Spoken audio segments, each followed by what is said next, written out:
I want to start out by just acknowledging that, we have been going through some challenging, difficult times all together, all over the world. And for me, one of the important aspects of that reality is that, thinking and creating and decision making, it looks really different when the world is as uncertain as it is today. And, if one thing we can all agree on is that the pandemic has challenged so many norms in how we organize our families and how we organize our schools and how we think about work and how we think about community. And we have had to challenge ourselves to adapt during this time. And one of the things that really caught my attention last spring when it came out was a piece of research on this topic that came from McKinsey. And McKinsey did some work to try to understand what are the leadership skills that are actually helping leaders and organizations the most, given this shift, given this unprecedented level of uncertainty and ambiguity that we're all living through. And it was really interesting to see some of those results. So on the right-hand side of this slide, you can see that after the pandemic began, certain skills were gaining in importance in terms of the skills being exhibited by the most effective leaders during that shift. So, being creative and entrepreneurial, increasing in importance more than ever, embracing rapid decision-making, being comfortable with ambiguity, super important during the kinds of environments that people were living through and reacting to. And on the top of that list, you can see things like being supportive and caring, being employee focused. And these really stuck out to me for a couple of reasons. One is that I think these are not always the attributes that are associated. They're kind of at the top of the list when we talk about leadership in organizations. And that really stood out to me. And the second part is that a lot of these are the values, like really at the essence of what we aspire to teach and to embed in every one of our learning experiences that we offer at the D.school. And so every time I see this chart, I also have another visual in my mind, which is this photo. And this is a group of professional learners. They are all leaders in the social sector. So they lead organizations in government, in nonprofit. They come from all over the world. And this was a group, you can clearly tell this is pre-pandemic by the lack of masks and the proximity. This was a group that had come together to one of the yearly workshops that we offer for folks working in the social sector. And something you may or may not know about the D.school, we offer classes to Stanford students from across campus. They're highly interdisciplinary, but we also have a range of classes that we teach for people who are, in the middle of their careers, who want to add design or systems thinking, in the case of this workshop, to their arsenal of tools, to the ways that they're approaching the complex challenges that they're facing. And, just to reiterate some of those key leadership attributes: supportive, caring, entrepreneurial, comfortable with ambiguity. I find the folks in this photo, like they radiate those values. And one of my colleagues, who's a designer and futurist in residence, Lisa K. Solomon, asked the question one day, like, how many of us actually took a course in college that was about navigating ambiguity? Right, very few people. That's not a topic that's often like centered in our education system, and that is right for most people. I actually am curious, just given that I think some of those attributes are actually more present and woven into the Stanford experience. I'm curious to hear from you all what classes you did take at Stanford that have been most helpful to you in navigating ambiguity and facing the kinds of uncertainty that we're all living through at the moment. So if that strikes a chord for you, I would love to, I'm going to look forward to reading those responses in the chat later this afternoon, if any, right? Maybe that did not feature strongly in your Stanford experience. I'd love to learn about that too.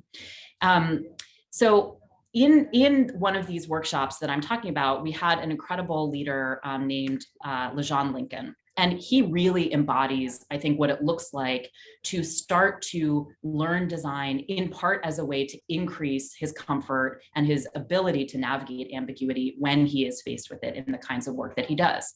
So Lejean is the head of young people and community services for something called the Peabody Housing Association. And Peabody is actually one of the oldest and largest affordable housing developers and community services providers in the UK. You'll hear his British accent in just a second. And the kind of challenges that Peabody focuses on, and that Lejean specifically focuses on, are things like underemployment or unemployment, and access to healthcare services and mental health care services. And these are difficult challenges that do not have easy or obvious answers. So we asked Lejean just to give us some feedback and comment on how and why he sought out design as a part of what he wanted to be equipped with as he faces and navigates these kinds of challenges. So here is Lejean talking about that directly. If anyone knew what was going on or how to solve things, we would have cracked it, and therefore we wouldn't have all these social problems, right? So it kind of stands to reason that whatever's happened before hasn't really worked, or not in a way to really resolve and stop certain things. So at least thinking about design, using design, applying design, at the very least, it gives you hope. But at the same time, it gives you a really structured and creative way to continue that journey, and knowing that there might not be an endpoint. You might not reach a point where you've cracked it, but you've got a really structured way to continue to know that I'm keeping going. Like, I've gone ahead, I've achieved this, but I'm not stopping there. I've achieved an iteration or a piece of work, and I'm going to learn from that, and then go into the next step, and then go into the next step, So that's why design. It's not about having the answer or sort of coming to an endpoint. It's about, I don't know the answer, but I'm going to keep going and keep going. I've got that hope and excitement, and it will always improve. So I find this reflection from Lejean really inspiring, because what he really frames, and I'll say it again, is it's not about having the answer or coming to the end point. I don't know the answer, but I've got that hope and excitement and can always improve. And that is part of the mindset shift that I think happens when you start to have a reliable way to tackle and confront challenges or opportunities that you're unfamiliar with, that you haven't been trained with, that are emerging and changing rapidly in your work or in your life. So there are, in addition to that sort of crucial mindset shift, there are also really practical skills that we teach in design that are a part of that. And I think that's where that confidence comes from. So at the D.school, we think about design, and we teach design really as a relationship between problem solving, which many folks are trained in many different disciplines, whether you're in medicine or in engineering or in business, or you're a humanist. You have really specialized skills around certain kinds of problem solving. But in design, we also spend a lot of time working on problem finding. And we don't always assume that the way that a problem has been framed at the beginning of our work is exactly the right way to be thinking about it. And often by reframing the problem, we open up the opportunity space to solve a different problem, or perhaps even a more important or a bigger opportunity.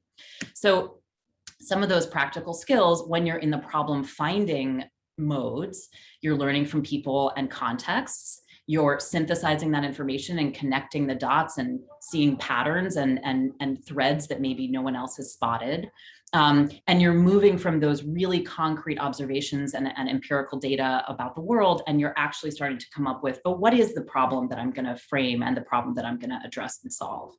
And then when you're working in the problem solving modality, you're rapidly experimenting, you're building crummy prototypes and testing those, you're communicating really deliberately about your vision and what you think might happen, and what you hope to see in the future as the result of your work.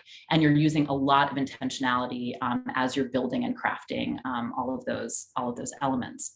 And of course, this is an iterative cycle. What you start to learn as you're rapidly experimenting may cause you to go back and think differently about the problem framing and the problem finding, and vice versa. So underlying all of this, if you don't just accept the problem as given, you are navigating an extraordinary amount of ambiguity. And so at the D.school, we really focus on, how do we teach that? How do we actually construct an experience where our students can lean into the true messiness of navigating ambiguity so they can become more confident and more competent at that. And I think, our sort of like secret or not so secret agenda there is we kind of want people to fall in love with ambiguity a little bit more.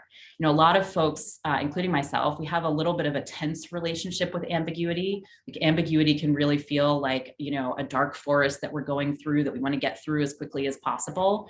And in design, what you learn is that, if there's not any ambiguity about what the answer might be or what the solution might be, you're really unlikely to be coming up with something that's innovative or that moves the ball down the field in terms of solving the problem in a new way. And so learning how to be confident enough with your ability to navigate ambiguity helps you embrace harder and harder and more complex and open-ended challenges.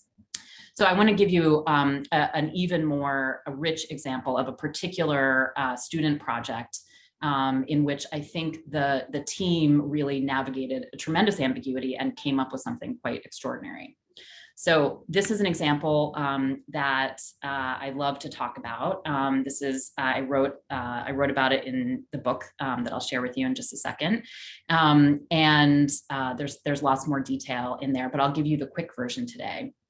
So this was a project that started in 2014. We had 4 students working together, and they were an interdisciplinary mix. There was a policy student and a civil engineer and 2 students who were enrolled at Stanford Medical School. And they were partnered with the Narayana Health Hospital chain, which is based in Bangalore, India.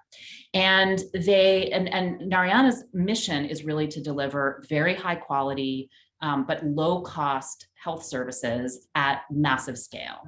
And so the students thought, okay, our job is really to help with that premise, and perhaps we're going to work on efficiency. Perhaps we're going to work on patient flow. Perhaps we're going to be designing something that helps the clinicians like move people through the process more quickly. Or maybe we'll be trying to make a part of this less expensive so that the organization can scale more rapidly. And as with most d.school projects, the students traveled to actually work closely with the partner. And one of the things that happened right at the beginning is that there was a miscommunication about the timing of when they were supposed to arrive. So right from the beginning, they were needing to improvise and be quite self-sufficient in terms of who they were engaging with and how they were navigating the hospital. So right at the start of that, they noticed something that took our students a little bit by surprise, which is that there were a lot of people spending time, quite a long period of time, waiting in the hospital, in the hallways, in the waiting rooms. And the students got really curious about this. And so they started conducting some interviews, and they learned that these are family members of the patients. And in this case, this is a cardiac care hospital. And so the patients were, having a really, in some cases, very serious surgery. And there was a lot of anxiety and nervousness that the students heard from the patients' family members who were waiting. They weren't able to get information about kind of what was the prognosis. They were really concerned about, hey, what's going to happen once my family member, is discharged and we leave and we take them home? How do we take care of them? And it was just very striking because it didn't seem to fit neatly into the scope of the problem that they had been given. So they returned to campus and they started to put all of these different pieces together and think about the different stories that they'd heard from individuals who were patients, from their family members. And as I was describing before, part of that process was starting to come up with ideas that were very rough and early stage, and then test them out through a set of prototypes. And in this case, they couldn't just fly back and forth to India too frequently. So they found other folks to test some of their ideas with. This is a photo of Jessie Liu, who's one of the members of the team, who is testing an idea that they had started to gravitate towards, which was, could we actually do something for those family members while they're waiting? Could we actually equip them with some basic information and some training about how to take care of their family member once they are discharged from the hospital? And so this is an example of Jessie trying to actually test a prototype that had to do with, can you communicate how to take someone's blood pressure assuming that people might be speaking different languages, assuming different literacy rates. And that was at the heart of this question that they were trying to test in this particular prototype. So they came to the idea of running with this training, and they started creating a set of short videos and other training materials. And the students had the opportunity to then go back the following summer and actually start to test this and pilot it. So this is an example of one of their close partners who they worked with, who is a nurse in a hospital, actually doing the training. He's teaching a group of family members who are waiting how to take a pulse. And one of the students, who's now the co-CEO of the organization that they ultimately launched, Edith Elliott, said to me, on the second day when we came back, there was a line around the corner of people waiting to get into this training. And that was the moment when we realized this is not a class project anymore. We have really tapped into and uncovered a deep need that is not being met, and we want to do something about it. So there's lots more work that went into rigorous analysis of this intervention, figuring out how much it was actually working and helping, and that all of that design work unfolded in the next couple of years. And the students decided to launch an organization, which is now called Neura Health. And they have been making an extraordinary impact. So they have this very low cost approach in which they send patients home with a trained caregiver who is their family member, who is often the person most invested in the patient healing.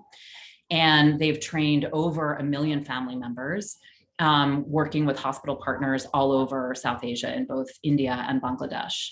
And they've expanded beyond cardiac care, including maternity and cancer and trauma and general surgery recovery.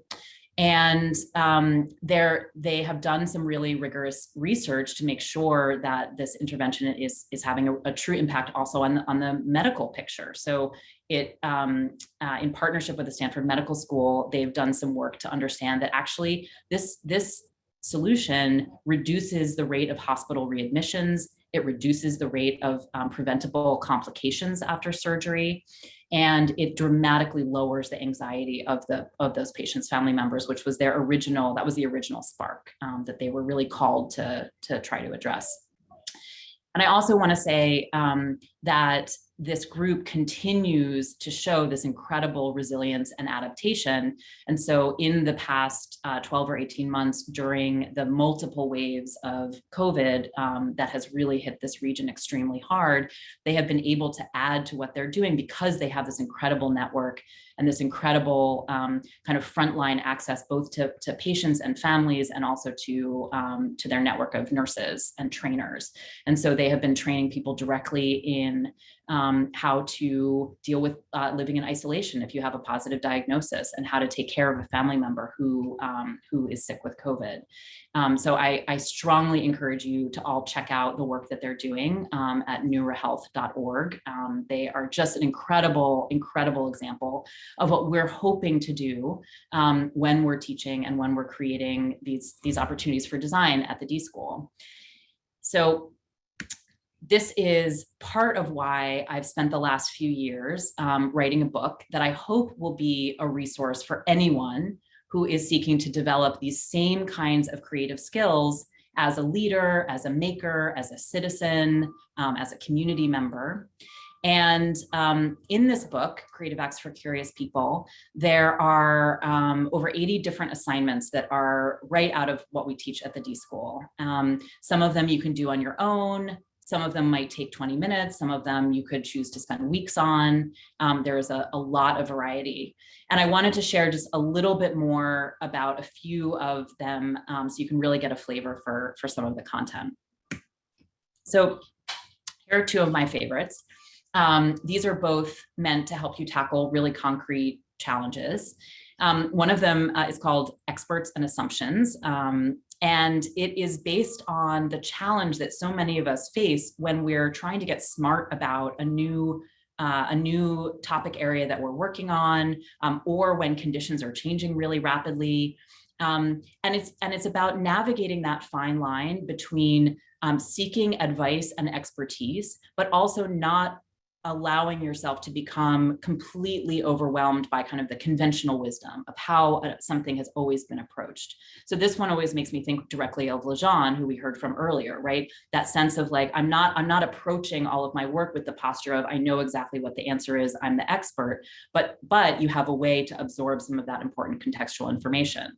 So experts' assumptions leads you through a process in which you articulate all the assumptions that are existing around a new offering that you're trying to create, or a new topical area. And then you systematically figure out, well, which ones of those could I best challenge? And if I challenge those assumptions, what's the new space for creativity that might emerge? Another one of my favorites is called distribution prototyping. And this is a really, it's like a surprisingly fun approach to thinking about all of the work and really all of the opportunity that you have to be creative when you're thinking about how might I get something that I made or that my company or organization is delivering as a service actually into the hands of the people who need it. And we do this particular assignment in the course Design for Extreme Affordability, where we have students take a string and stretch it throughout the whole length of a classroom or a studio, and to put a card on one end that represents the person they're trying to reach, the potential customer or beneficiary, and the idea where the solution is originating, the factory or the school where folks are being trained. And the students then hang a series of cards that represent each of the steps along the way of where that good or service has to change hands, how the economic flows are going to work. And it unlocks this completely different way of thinking about what distribution can look like, because there is the kind of physical bodily intelligence that people are able to bring to it. And every time we use this assignment, students have these immensely useful insights about what they might need to learn more about where there might be vulnerability in their distribution chain, and also sometimes have insights about the core solution itself, and really apply their creativity, not just again to that sort of idea, but also the entire way it's going to reach the person that they're trying to serve. And it all starts with this sort of unconventional way of using what's called body storming, which is, getting into a physical posture in relation to the ideas that you're trying to move around. That also has the side benefit of creating this artifact that's outside of any one person's head. It's not on a computer screen in an Excel spreadsheet. It allows all of the team members to bring their different ways of thinking and knowing and imagining to the fore in that collaboration. Now, learning is an intensely personal experience, and I'm not expecting that anyone will read all 80 assignments all straight in a row. I think that in the same way that we give our students a lot of agency at the D.school to try things, to learn by doing, and just, in the case of the team that launched Neura Health, to, challenge the way we framed the problem and reframe it on their own. I also really wanted to have readers experience that agency as well. So there are lots of different ways to navigate this book based on what you're most interested in learning about or tuning up in terms of your own creative skills, your own ability to navigate these kinds of challenges in unconventional ways that works for you as the reader in the present moment. So the other thing that I've been doing is I've been asking people, even outside of the Stanford community, to test drive some of these experiences that come from the book. So I just want to share a couple where people across the world actually have been trying these out and then giving me some of their reflections. So one of my favorite assignments in the book is called The Derive, which was brought to the D.school by our director of teaching and learning, Carissa Carter. And this is really based on the helping people cultivate this ability that designers have, which is like noticing things that are kind of really below the surface. And exactly as those students noticed all of those family members waiting and really focused on that and brought their full creative attention to it. They see something slightly different in the world, even when they're looking at the regular world. And that's a really valuable skill in the present moment that we're in, as we all need ways to bring kind of fresh eyes and fresh approaches to the kinds of environments that we're in at the moment. So this was a reflection from a woman named Megan Dupre. She was based in Providence, Rhode Island. And she said, I started my assignment in a park in Providence and followed the color yellow. Oh, I'm sorry, I should explain exactly what the derive is. So the derive is an assignment in which you're gonna go on a walk that is a drift. That the word derive comes from French and means drift. And you're going to focus just on one element. In Megan's case, she used the color yellow. Sometimes people will follow certain sounds. I had one person recently follow lines. But so Megan followed the color yellow. She said, it was the first time in a long time that I walked without a destination. And instead of thinking about emails, obligations, and other things, I walked while focusing on my selected color and not only noticed the color yellow, but was able to see and take in the environment around me. I've been to this park many times, but there were many things I saw for the first time during this assignment. And that theme of seeing something that has been there, but you have never actually tuned into before is echoed by a number of people who try out this assignment. One I particularly want to share with this community came from Howard Wolf. Many of you will know Howard as the head of the Alumni Association. And as a part of a conference of other leaders at a group of universities, Howard gave this derive a try as well. So he said, I've lived in the same house for 32 years. I thought I had been over every single square inch of this house and yard over the course of that time. But today, during my derive, I saw there's something I've never seen before. This photo shows a brick wall that separates our property from our neighbor's property. Amazing, kind of blew my mind. This last reflection on the derive comes from a woman named Lizzie Army. And she really had a pretty profound and personal experience. So I'm gonna read her reflection verbatim so you can really hear it in her words. She said, I started this activity immediately wishing I was doing it on a cooler day, as I found the heat uncomfortable. I took a deep breath and decided to use shade and shadows as my guide for the journey, as it would also give me a break from the heat. At first, I reflected on the comparisons between the shadows of nature and human shadows of emotions and demons, how more sparse trees create more intricate shadows on the ground, how people with less support and love in their lives also have more complex shadows. When you change directions, the shadows on the ground move towards and away from you. I think people also experience this. I then began to notice that following the shade took me on a different path than my walking route. I counted my steps. I noticed I did not feel drawn to check my phone or to listen to something. I noticed it took me much longer to circle around my neighborhood than I usually do. I noticed to walk with intention felt meditative rather than performative or like a chore, which is how it usually feels.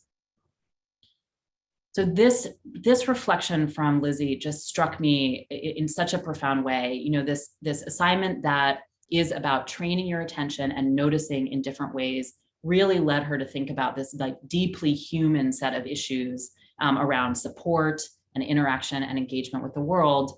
And again, in the context of the times that we're living through, I think this is a really, it's a beautiful expression of some of the things you can kind of uncover from within when you adopt some of these practices.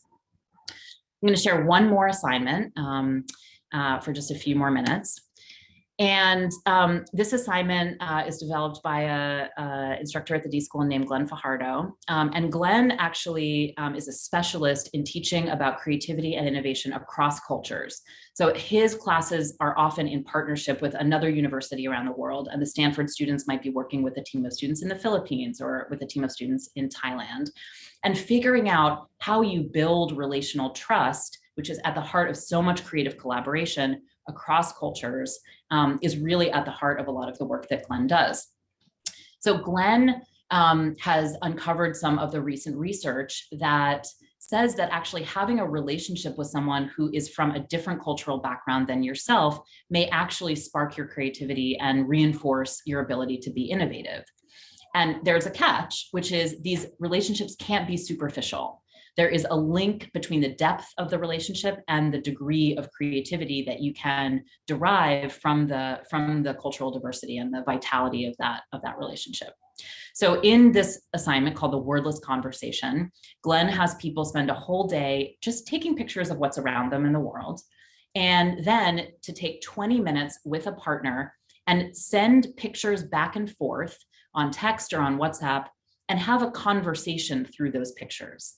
So it's not just about sending back and forth random shots. You're actually trying to get to a place where you're relating to each other. So someone might send a picture of their breakfast, which is noodles, and somebody else might send back a picture of their breakfast, which is eggs, or it might be a difference, like someone's outside playing soccer and someone else is cooped up inside on a rainy day.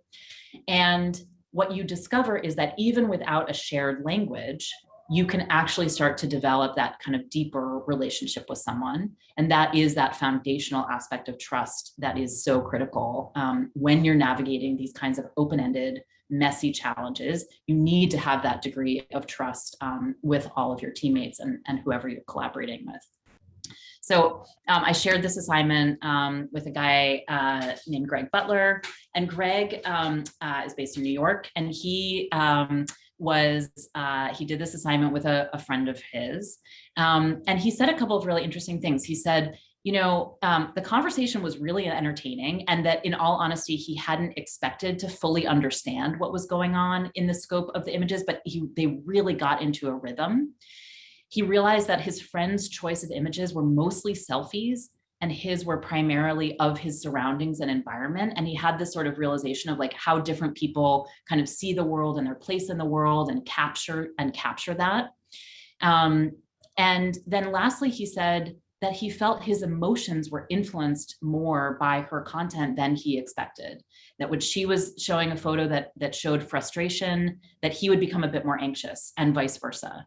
And that was this kind of small aspect that he just really hadn't expected. And for him, he sort of took away like, wow, we really connected over those 20 minutes of sharing photos in a way that was much deeper and more powerful than he had imagined. So those are two incredible assignments that come from the vast creative energies of the d.school faculty and teaching community.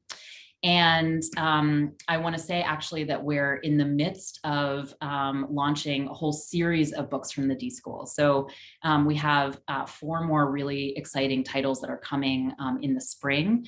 There's one about the design of data called The Secret Language of Maps. There's a whole book just on navigating ambiguity, which is so important at the current moment, as I keep saying. There's a book on design for belonging. And a book called Drawing on Courage, which is all about how to have the confidence and the courage to get your ideas out in the world. And we're really excited that those are coming soon. And I'll just share one parting thought, which is, it's this, given that we're living through these times where we don't have a clear roadmap, that was also the experience that I had, of writing this book, which really, I wrote the bulk of it during, this very kind of sad and sobering year. And I will say I found a tremendous amount of joy and inspiration in working with these ideas. And my hope is that people all over the world really find as much meaning and utility in experiencing and trying out these same assignments as I have in writing about them.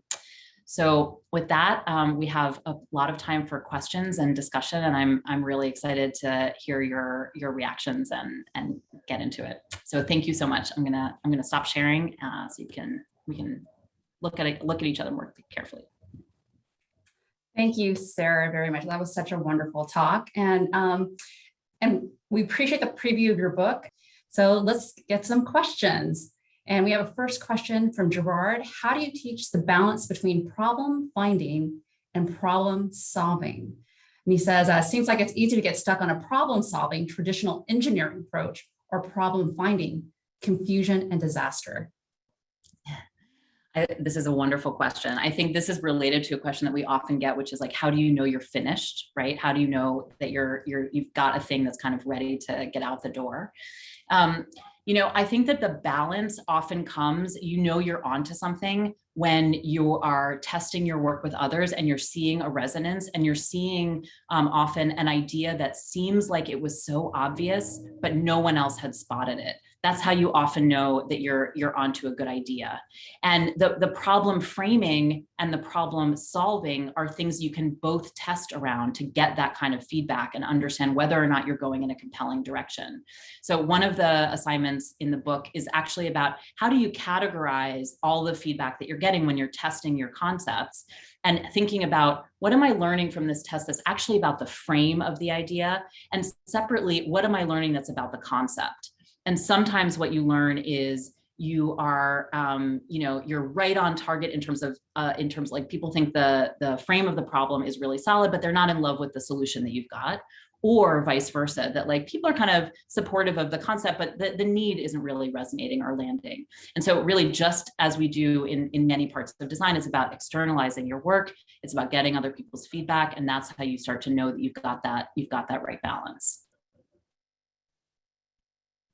We have another question. Is valuing curiosity a prerequisite to using these exercises? And the person is saying, sometimes colleagues are perhaps overconfident in their assumptions and may not recognize the value in curiosity or challenging the framing.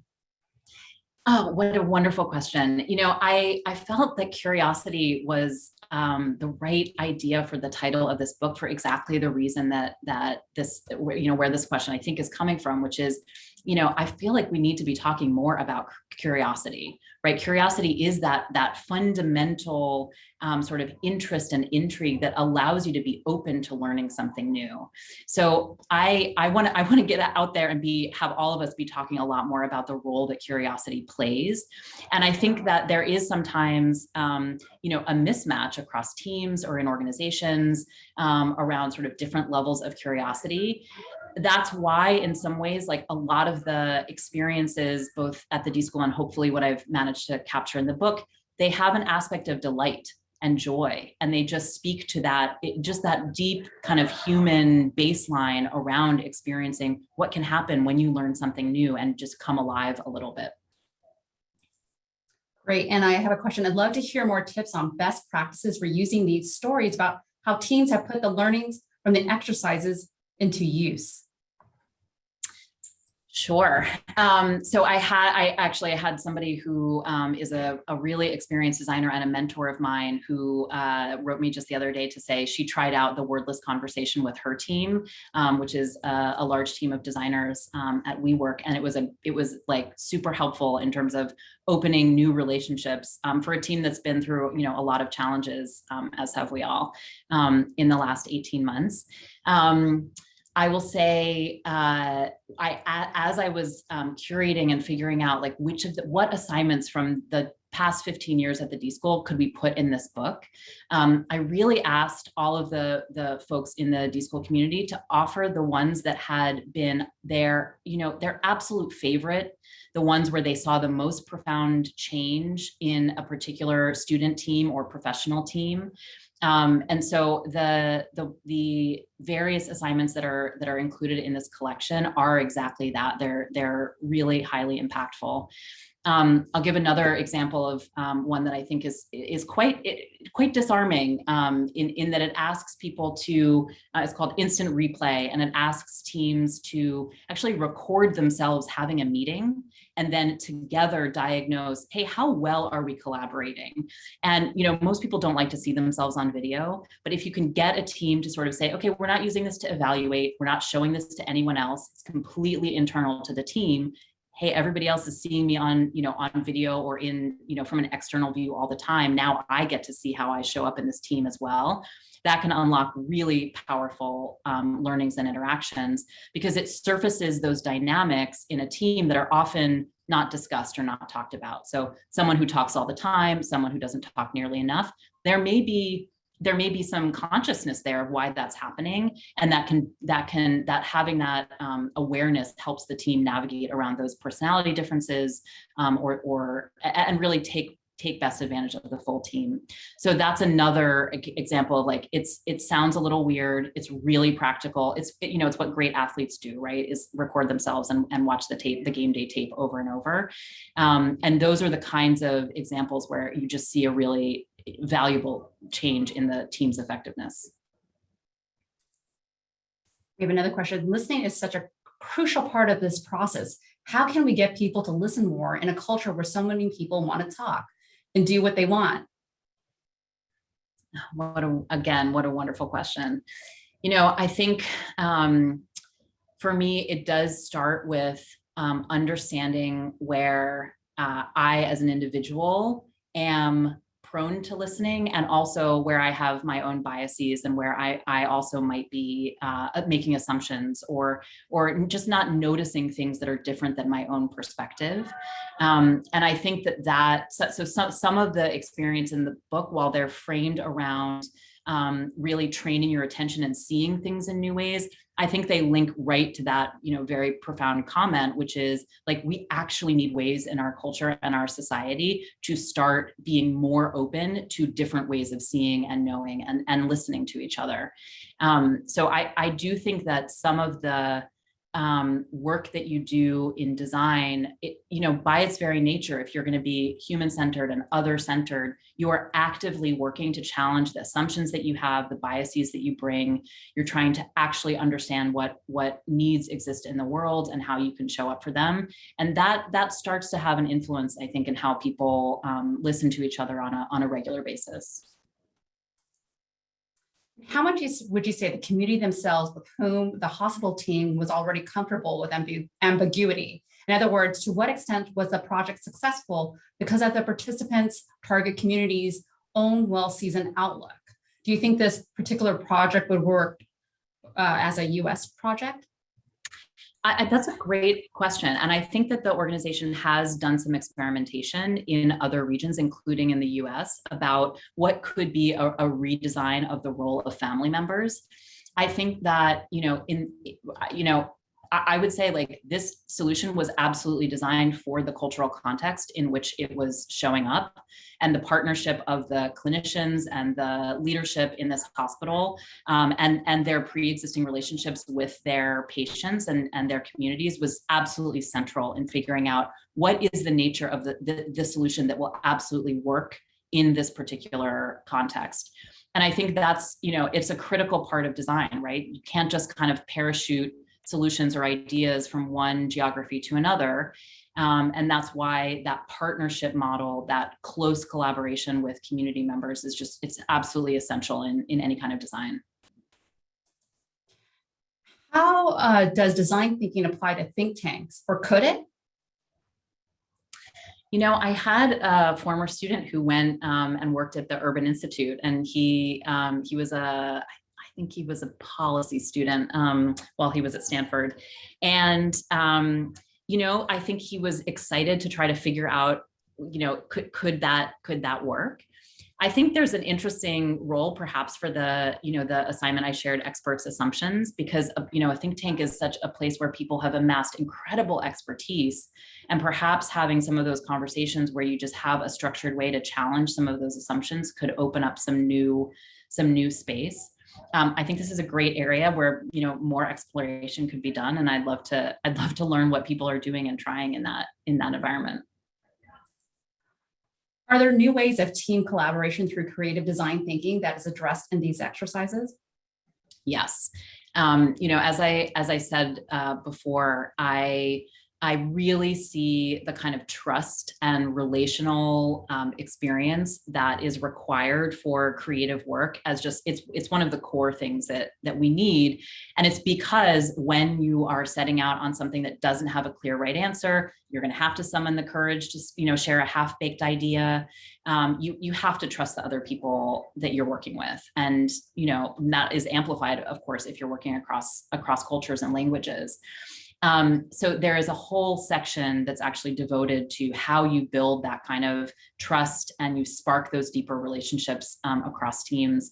And, for any of you who've been a part of other d.school experiences, or I know many of you, I'm sure, will remember Dan Klein very fondly. There's a really lovely sort of overlap with folks from the improv community here at Stanford, because a lot of those same exercises are really fundamentally about how do you remove blocks and avoid blocking other people's creative ideas. How do you support, how do you make your partner or your teammates look good in your creative work when you're trying to explore uncharted territory? We have a question here. Can you talk about overthinking a problem? What are some signals to know that you're actually reaching a paralysis by analysis stage? Okay, fantastic question. So I think that inertia is a great example, and that sort of just like when you just keep circling around the point. And actually, it's really interesting because I in the short version of the story of the Neuro Health team, it just seems like they kind of magically found their way to this like incredible solution with, obviously with effort, but like what actually happened is they had real highs and lows. They had moments where they just couldn't figure out, how do we make sense of this really deep set of emotional needs that we heard coming from the family members, and then the expectations that we walked in with, the more conventional thinking about what a healthcare environment and what designing improvements in a healthcare environment should look like. And they really struggled. And it was actually in the context of that class that they just had to start prototyping. They had to start building. So one of the things that I think can really unlock that it just gets you out of your own brain for a little while is any exercise that has to do with what designers call thinking with things, which is like grab a bunch of Legos and just build for 30 minutes, right? And there's a wonderful assignment based on a site developed by a Stanford alum named Molly Claire Wilson called Protobot. And Protobot is just a really cool little robot online that provides these absurdist prompts and asks you to spend 10 or 15 minutes building that. And that's the kind of thing that just, it like takes you out of that analytical brain and moves you into the trying, the action, and learning from those experiences. And it can really help you get unstuck in those moments of analysis paralysis. How do you marry a very corporate process like change management with design thinking? When your client defines their problem need as a thinking changing management, how do you reconcile that with design thinking? Any tips appreciated? It sounds like a live drill that someone is going through right at the moment. I think one thing that's really connected between design and change management is that the human experience of navigating change. So one, people are really motivated by understanding the why. And that's true in design as well, right? If you're trying to come up with something new to the world, you absolutely have to be able to show kind of the vision of why your idea is going to make a powerful and positive impact. And that is very true in change management as well. Because people tend to stick with the status quo unless that they feel the why, they're inspired by the why. And that doesn't mean that everybody gets to decide what the why is. In a large company, that's not usually the way that things happen, but really recognizing that that is a foundational aspect of change. And then I think it would be really interesting to compare notes in terms of thinking about like, what does a prototype look like in a change management process, right? How can you invite feedback? How can you invite a more participatory approach to some of the pieces of change, knowing that people tend to be more willing to change when they get to have a say, when they get to be involved? It's a great question. I'd love to think more about this. We have a question here. How do you bring ideas to an organization with authoritarian leaders? Well, that's a challenge. And I think that, part of what I'm hoping we can kind of spark all together is this sense of this is a moment in which leadership that is acting in that more authoritarian way, those are not the values that, in that McKinsey study that I showed, those are actually not the values that are helping people navigate this moment. So one, I'm hoping for a different conversation happening around leadership that helps more of our large organizations or small organizations move to this more kind of human, adaptable, resilient model. But I'll also just say that there is really power in trying those small experiments on a team level, on an individual level. There's a saying that we love, which is, the person who brings a prototype to the meeting is the one who kind of like de facto commands the agenda, because people just get really excited and interested in seeing an idea that's been made tangible. And so there can be these subtle ways to try to, in a grassroots approach, kind of work the new ideas into the way that without kind of setting off those alarm bells of like how the organization is currently configured. Do you think there are any differences in teaching these approaches to children as opposed to adults? Again, fabulous question. I think that in a lot of cases, adults have some behaviors that we have to unlearn before we're ready to tackle some of these approaches. I think that, when we have a large community of K-12 educators that is a part of the d.school network, and I think, their younger people are in many ways just more facile with exploring lots of different novel territory because they don't know what has come before. So when we're working with really young people, I think it's almost about like, hey, how do we help them learn about the world and make sure that their ideas are kind of like landing in an important need. And then the opposite is true with adults. It's like, how do you help adults like stop being so critical, stop self-censoring, and imagine, like tap into that more childlike play and imagination that, we all have, but it has in many contexts, it has been kind of like systematically trained out of us. Can you talk a little bit more about distribution prototyping exercise? Yes, I would love to talk about this one all day. This is one of my absolute favorites. Is there a particular aspect in the question or just in general? Just in general. Okay, so this is one of the either a small number of assignments in the book that I personally developed, and then the rest of them, as I said, come from our broad community of faculty and designers and instructors. So distribution prototyping is based on experiences that I had when I was working in innovation and strategy, and working with companies that actually were trying to come up with innovative ways to reach people who were in emerging markets where there aren't actually as robust distribution networks. And so the idea of could you prototype a distribution channel came to me one day. I can't remember exactly what sparked that, but I wanted our students to have that kind of physical experience of interacting with something that is very abstract, right? And the same holds true for like, can you prototype a budget, right? Can you prototype your shopping list? And the answer is yes, right? But we don't often think of those things as being something that you might want to externalize and test and then iterate as you get feedback on. So I got really interested in this concept of distribution prototyping, and you could also do supply chain prototyping, of course. And as I said, it really has, in some cases, just had some really powerful aha moments for the students. And I have them do it like way before they're actually starting to work on the business model and work on distribution. It's usually right as they're starting to hone in on what their solution might be. And again, it's that same piece about working in an iterative way, right? You're not going in a linear fashion where you just deal with like aesthetic considerations and marketing and distribution right at the end of something. If you have a way to actually weave that into your process early on, it can have profound effects on what you actually wind up designing. Right. And I have from alum, I agree that ambiguity can be powerful and is worth exploring. It does not need to be antagonistic. And big ambiguity can also be a problem in the workplace when it is in the wrong kind. And the main ingredient in the burnout we are seeing in the great resignation phenomenon. How would you suggest we identify and encourage the right kind of ambiguity while not inviting the uncertainty that can lead to burnout? Absolutely fantastic point. And I agree wholeheartedly. I think that, sometimes in fact, you see leaders hold on to ambiguity as a way to kind of keep people guessing. And that is not the kind of ambiguity that we're really talking about.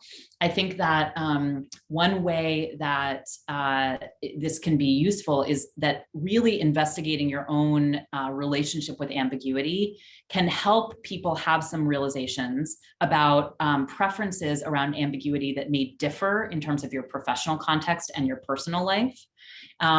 We see actually some of the research that we've done on how people encounter ambiguity and relate to it in our design courses. We see a group of people who really think about ambiguity as something they have to endure. We see a group that think about it as something that they can embrace selectively, like, oh, when I'm working on a project, I can kind of say like, hey, ambiguity, like let's open up the solution space here. And then there is a group of people who like embrace ambiguity. And they love it, and they see that as like the defining characteristic of a problem or challenge worth working on, because there's so much more room for their creative energies.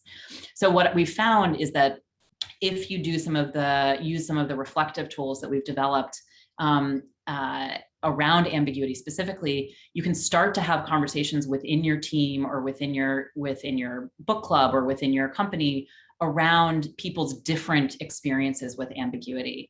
And we actually, like, this topic is so central to design and the way that we teach. We've developed something called the Library of Ambiguity, which we can drop in the chat. And that has a whole bunch of the resources that I'm describing, including these different profiles and kind of types, ways of relating to ambiguity. And for one last question, the framework and exercises you share seem equally beneficial to interpersonal relationships that exist outside of companies and other organizations, like family dynamics, friendships, etc. Curious if you thought about how you might present your wisdom and ideas to a broader audience outside of organizational leaders. And so what kind of reception your book will get from psychotherapy and social work professions? What a wonderful suggestion. I haven't yet had a conversation with a group of psychotherapists or folks in social work, although I would say that, like the kind of work that Lejean and his team do at Peabody is in that social work realm. I really agree. Like a lot of these are just as suited for, working with your community group, with your PTA, with your family. There's a great assignment in the book that's about redesigning the evening experience for families, right? Evening can be like sometimes a stressful time, or it could be a time when you like design some rituals that really bring the family together, or you have to solve logistics challenges and you need a way to do that together. So I completely agree with the comment. These skills are fundamental, and the particular assignments can easily be adapted. And I give lots of examples of how you might think about doing that to the personal context and to the family context. Thank you, Sarah. Thank you for taking us on a journey to unleash our creativity.